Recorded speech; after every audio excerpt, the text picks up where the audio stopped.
จากชลบุรีมาก่อนเหมือนกันเนาะครับผมก็ตอนนี้ก็เรียนจบมหาลัยแล้วครับผมกำลังจะเรียนหมอปริญญาโทเห็นไหมฮะไม่อาถรรพ์พอใช้ได้เลยนะฮะครับผมก็ดีใจครับที่ได้กลับมาเรียนต่อนะครับผมก็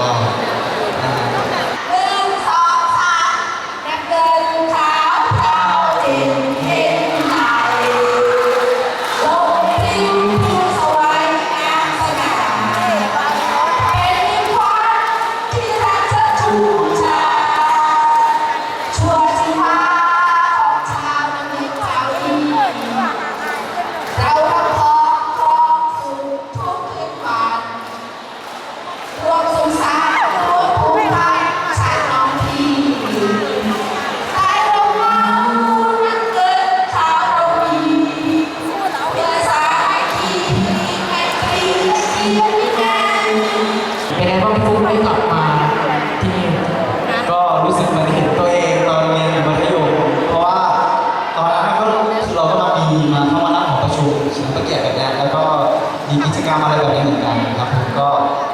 จำอาคารได้ทุกหลังไหมก็จำได้เกือบทุกหลังครับเพราะว่าเราเรียนมาจนจบแล้วเราก็เรียนเกือบมาทุกตึกละจริงๆวันนี้ก็เหมือนจะมีเพื่อนมาหาด้วยใช่ก็เหมือนเป็นไม่ได้กลับมาลำพูนมานานแล้วเหมือนกันครับผมก็ดีใจมากๆที่ได้กลับมาสถาบันของตัวเองด้วยครับผมนอกจากมีเพื่อนมาหาแล้วมีเพื่อนสนิทคนสำคัญมาหาไหมฮะเพื่อนสนิทคนสำคัญนะครับที่เรียนที่ชลบุรีเนี่ยหรือจะหมายถึงใครหรือเปล่าใครนะพี่เป่าพูดนะพี่เป่าพูดนะพี่ฟุ๊กมีไหมมีเยอะไหมที่เราพูดเหรอฮะที่เราพูดก็มีเยอะครับผมเพราะเพื่อนสมัครก็เป็นคนนี่แหละลำพูนเนาะอยากจะฝากถึงน้องทุกคนนะครับว่าใช้ชีวิตในรั้วมัธยมให้สนุกนะครับผมตั้งใจเรียนแล้วก็อะไรครับ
วันนี้รู้สึกดีใจมากๆเลยนะครับที่ได้มีโอกาสกลับมาโรงเรียน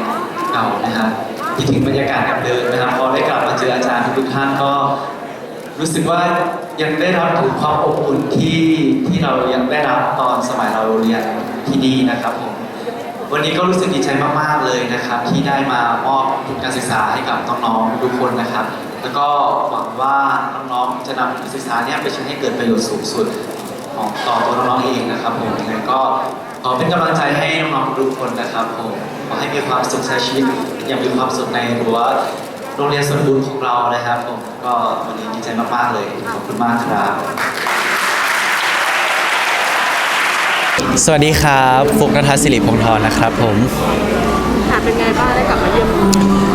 ก็วันนี้รู้สึกดีใจมากๆครับที่มีโอกาสได้กลับมาโรงเรียนที่เราเรียนจบตอนมัธยมนะครับก็เป็นโรงเรียนที่เราแบบเติบโตมาสมัยเด็กๆแล้วก็รู้สึกดีใจครับเหมือนได้ย้อนวานๆกลับมาโรงเรียนคือทุกอย่างก็เปลี่ยนไปเยอะมากๆก็คือโรงเรียนก็ เขาเรียกว่าอะไรพัฒนาขึ้น เจอกับน้องๆเจอกับอาจารย์หลายๆท่านที่เขาเคยสอนกับเราบางท่านก็อาจจะเกษียณไปแล้ว เหมือนกับเราได้หวนคืนกลับมาในวันๆเก่าๆที่เราเคยอยู่ตอนเรียนมัธยมเนี่ยครับ แล้วทำไมถึงเลือกที่จะมาทำ จริงๆเนี่ยโปรเจกต์นี้เนี่ยเป็นโปรเจกต์ที่แฟนคลับเนี่ยเขาช่วยกันคิดให้ด้วย เพราะว่าคือเขาก็เหมือนโรงเรียนเนี่ยเป็นโรงเรียนที่เราเรียนจบมาครับเขาก็อยากจะนำทุนการศึกษาเนี่ยที่แฟนคลับเขาร่วมกันเนี่ยมาบริจาคให้กับน้องๆที่เรียนดีน้องๆทุนดาวรุ่งน้องๆที่ขาดทุนทรัพย์ต่างๆก็เ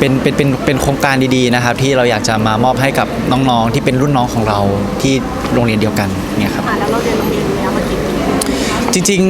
ๆฟุกเรียนที่สวนบุญมาเนี่ยตั้งแต่มต้นแล้วก็มปลายเรียนจนถึงม5แล้วก็ย้ายไปกรุงเทพดังนั้นเราก็จะแบบเหมือนกับเรียนเติบโตกับโรงเรียนเนี้ยมาตั้งแต่เด็กละอะไรเงี้ยครับก็จะรู้สึกผูกพันกับที่นี่แล้วก็กับอาจารย์ทุกๆท่านครับผม คือเรียนเก่งมากแล้วแบบมีวิธีการเรียน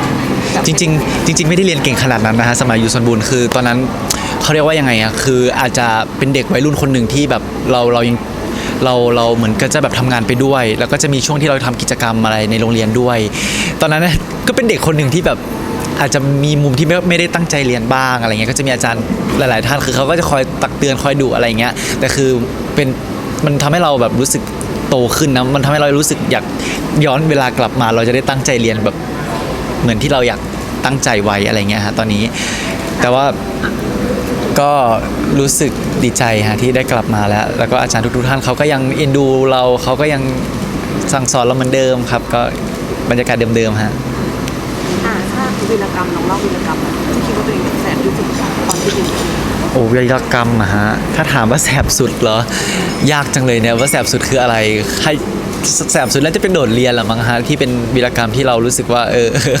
จริงๆมันก็ไม่ควรหรอกที่ว่ามันไม่ควรที่เด็กจะมาโดดเรียน เพราะว่าอย่างที่บอกว่าโรงเรียนที่ฟุกเรียนเนี่ยเป็นโรงเรียนประจำด้วยถูกไหมฮะคือเรามาเข้าเรียนตอน9 โมงแล้วเลิกเรียน4 โมงอะไรเงี้ยคือเราก็จะไม่ได้โดดเรียนออกไปนอกโรงเรียนนะฮะแต่ก็จะแบบโดดเรียนแบบไม่ได้เข้าเรียนอะไรเงี้ยก็จะเป็นนิสัยที่แบบขี้เกียจแต่ว่ามันก็เป็นอะไรที่ไม่อยากให้ทุกคนเอาเป็นแบบอย่างนะฮะก็เข้าเรียนดีกว่านะฮะจะได้ไม่พลาดนะครับผม แต่เมื่อกี้ตอนมาถึงมีอาจารย์เมาส์ว่าเคยเอามอเตอร์ไซค์ไปลง เคยเป็นวีรกรรมจริงๆมันก็ไม่เชิงว่าเราเอาไปล้มเองหรอกคือเราเป็นคนซ้อนเราไม่ได้เป็นคนขับมันเป็นอุบัติเหตุมากกว่า เพราะว่าคือช่วงนั้นเนี่ยเราไปเรียนพิเศษแล้วเรากำลังจะกลับบ้านก็คือให้เพื่อนนี่แหละยืมมอเตอร์ไซค์อาจารย์ออกมาส่งเพราะว่าจะได้กลับบ้านแต่พอดีทางนั้นเนี่ยมันเป็นด้วยความที่ต่างจังหวัดนะครับถนนมันจะแบบถนนแคบแล้วเราก็ขับมาแล้วมันมีรถกระบะอยู่ข้างหน้าเราคันหนึ่งเราก็ขับมอเตอร์ไซค์มาข้างหลังแล้วเพื่อนเนี่ยกำลังจะแซงรถกระบะก็คือจะแซงขวา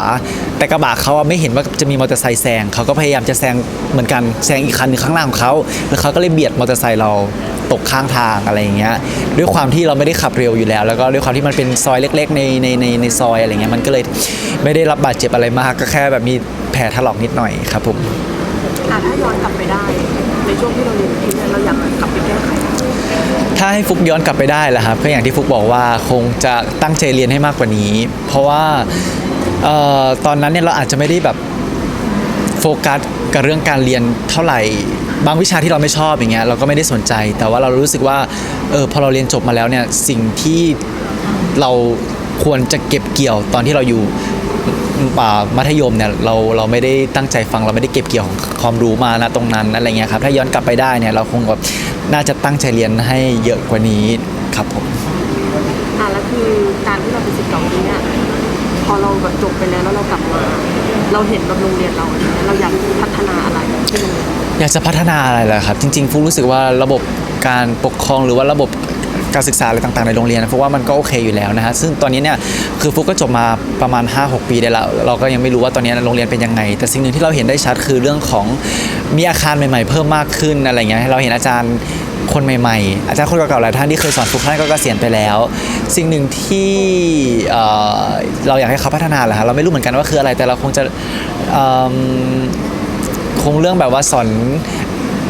วิชาในการใช้ชีวิตของคนรุ่นใหม่อะไรเงี้ยเรารู้สึกว่ามันสำคัญมากๆอย่างเช่นแบบเรื่องของแบบ critical thinking การคิด การคิดการกระบวนการคิดอะไรต่างๆอะไรเงี้ยครับให้เด็กๆเขาได้ใช้สกิลตรงนี้เนี่ยในการใช้ชีวิตในอนาคตด้วยสุว่าน่าจะเป็นสิ่งสำคัญที่จะทำให้น้องๆพอจบจากโรงเรียนนี้ไปแล้วเนี่ยสามารถใช้ชีวิตในสังคมได้แบบอย่างมีความสุขแล้วก็นั่นแหละครับผม แล้วตอนเรียนที่แม่คือชอบหรือไม่ชอบวิชาอะไร ตอนนั้นล่ะครับ เพราะอะไร คือตอนนั้นเอาวิชาที่ไม่ชอบกันไหมฮะ อันจริงๆคือไม่ชอบวิชาคณิตศาสตร์เลยครับเพราะว่าเราเป็นคนที่คิดเลขไม่เก่งเลย แต่ก็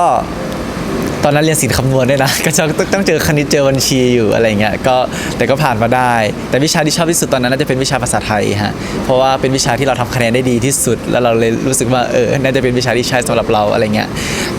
แต่ว่าพอเรามาเรียนมหาลัยใช่ไหมฮะกลายเป็นว่าเรามาเรียนทางด้านภาษาซึ่งเป็นภาษาอังกฤษซึ่งตอนมัธยมเนี่ยเราไม่ใส่ใจเลยเราไม่สนใจด้วยซ้ำเนี่ยแหละครับมันก็เลยเป็นสิ่งหนึ่งที่เรารู้สึกว่าตอนนั้นเราน่าจะตั้งใจเรียนเนาะเราน่าจะเก็บเกี่ยวความรู้ตอนที่เราอยู่มัธยมอ่ะเพื่อบางทีเราไปต่อยอดตอนมหาลัยอย่างเงี้ยเราน่าจะไม่ต้องเหนื่อยมากเท่าไหร่อะไรเงี้ยครับน่าจะเป็นอย่างหนึ่งที่รู้สึกว่าเสียดาย แล้วจากประสบการณ์ที่เราเรียนที่ผ่านมา เรามีคำแนะนำให้น้องที่ยังเรียนอยู่ที่นี่นะครับเหมือนยังลังเลว่าต่อไปจะไปต่ออะไรเรามีคำแนะนำอะไรให้น้องบ้าง จริงๆเนี่ยอย่างโรงเรียนของโรงเรียนส่วนบุญเนี่ยเขาก็จะมีห้องแนะแนวอยู่แล้วนะฮะสำหรับน้องๆคนไหนเนี่ยที่ยังไม่มั่นใจหรือว่ายังลังเลหรือสับสนในเรื่องของเราจะเรียนต่ออะไรดีเราจะไปทางสายไหนดีไม่ว่าจะเป็นม.ต้นที่แบบกำลังจะขึ้นม.ปลายแล้วว่าเราจะต้องเลือกสายว่าเราจะอยู่สายอะไร หรือน้องๆที่อยู่ม.ปลายที่กำลังจะเข้ามหาวิทยาลัยแล้วกำลังสับสนว่าตัวเองจะเรียนคณะอะไร ก็จริงๆต้องถามตัวเองก่อนว่าตัวเองชอบอะไรนะครับอย่าไปเรียนตามเพื่อนนะครับผมก็พยายามหาตัวเองให้เจอว่าตัวเองชอบอะไรแล้วก็นั่นแหละฮะลองศึกษาหาข้อมูลตามคณะที่ตัวเองอยากเรียนว่าเขาต้องการเขามี requirement อะไรบ้างหรือว่าเขาต้องสอบอะไรบ้างก็ลองดูนะครับฟุกเชื่อว่าทุกๆคนเนี่ยสามารถทำได้อยู่แล้วถ้าทุกคนมีความตั้งใจนะครับผมยังไงก็เป็นกำลังใจให้น้องๆทุกๆคนด้วยครับ คือก้าวแรกที่กลับมาที่โรงเรียนเนี่ยเรานึกถึงอะไรเป็นอย่างแรก ก้าวแรกที่ก้าวเข้ามาในโรงเรียนนี้นะครับสิ่งหนึ่งที่คือเพื่อนๆครับผมคือฟูรู้สึกว่าเรามีเพื่อนที่เราเรียนด้วยกันมาตั้งแต่ม.ต้นพอม.ปลายเนี่ยเราต้องแยกย้ายกันไปเพราะว่าฟูต้องไปอยู่กรุงเทพใช่ไหมครับแล้วก็ทำให้เราไม่ได้เจอเพื่อนมาหลายปีมากๆแต่ก็ยังมีติดต่อกันบ้างซึ่งตอนนี้ทุกคนก็ต่างเรียนจบกันไปแล้วอะไรเงี้ยสิ่งหนึ่งที่เราได้เข้ามาโรงเรียนนี้มันทำให้เราหวนนึกถึงบรรยากาศเก่าๆที่เราใช้ชีวิตอยู่กับเพื่อนในรั้วโรงเรียนส่วนบุญแห่งนี้อะไรเงี้ยครับก็เป็นอีกบรรยากาศหนึ่งที่คิดถึงมากๆครับผมอยากบอกอะไรอาจารย์ที่สอนเรามาก็อยากจะขอบคุณอาจารย์ทุกๆท่านนะครับผมที่คอยสั่งสอนคอยตักเตือนนะครับผมเพราะว่าอาจารย์ทุกท่านก็เปรียบเสมือนคุณพ่อคุณแม่ตอนเรียนมัธยมอาจจะดื้อไปบ้างนะครับก็ต้องขอโทษอาจารย์ทุกๆท่านด้วยนะครับผมแต่ว่าตอนนี้ก็หวังว่าอาจารย์ทุกๆท่านคงจะภูมิใจในตัวลูกศิษย์ที่ได้เห็นลูกศิษย์ไม่ว่าจะเป็นตัวฟุกหรือว่าลูกศิษย์หลายๆคนทุกๆคนได้มีหน้าที่การงานที่ดีนะครับผมตอนนี้ก็ทุกคนเติบโตเป็นผู้ใหญ่กันหมดแล้วก็หวังว่าอาจารย์น่าจะมีความสุขที่ได้เห็นลูกศิษย์ทุกๆคนเป็นผู้ใหญ่ที่สมบูรณ์แบบมากๆครับก็ขอบคุณอาจารย์ทุกๆท่านครับสุดท้ายแล้วก็คือให้บอกความประทับใจตลอดที่เราอยู่ที่มีใช่ไหมครับก็ความประทับใจอย่างหนึ่งก็รู้สึกว่าเรารักสถานที่โรงเรียนแห่งนี้มากๆแล้วเรารู้สึกผูกพันมากๆเพราะว่าสถานที่แห่งนี้อย่างที่บอกว่าเปรียบเสมือนบ้านหลังที่สองเพราะว่าเราเป็นคนลำพูนอยู่แล้วโรงเรียนนี้อยู่ที่ลำพูนเราเติบโตมากับโรงเรียนแห่งนี้เติบโตมากับอาจารย์หลายๆท่านแล้วก็เติบโตมากับเพื่อนๆหลายๆทุกๆคนเรารู้สึกผูกพันแล้วก็รักกับโรงเรียนกับสถานที่แห่งนี้มากๆก็นั่นแหละครับอยากจะขอบคุณมากๆที่ปลูกฝังแล้วก็สั่งสอนให้ฟุกมาเป็นคนแบบนี้ได้อย่างทุกวันนี้นะครับผมก็ถ้าไม่ได้โรงเรียนไม่ได้อาจารย์ทุกท่านช่วยขัดเกลาให้ฟุกเป็นคนแบบนี้ฟุกก็ไม่รู้เหมือนกันว่าตัวเองจะมาอยู่ตรงนี้ได้หรือเปล่ายังไงก็ต้องขอบคุณอาจารย์ขอบคุณเพื่อนๆขอบคุณทุกๆคนมากๆครับ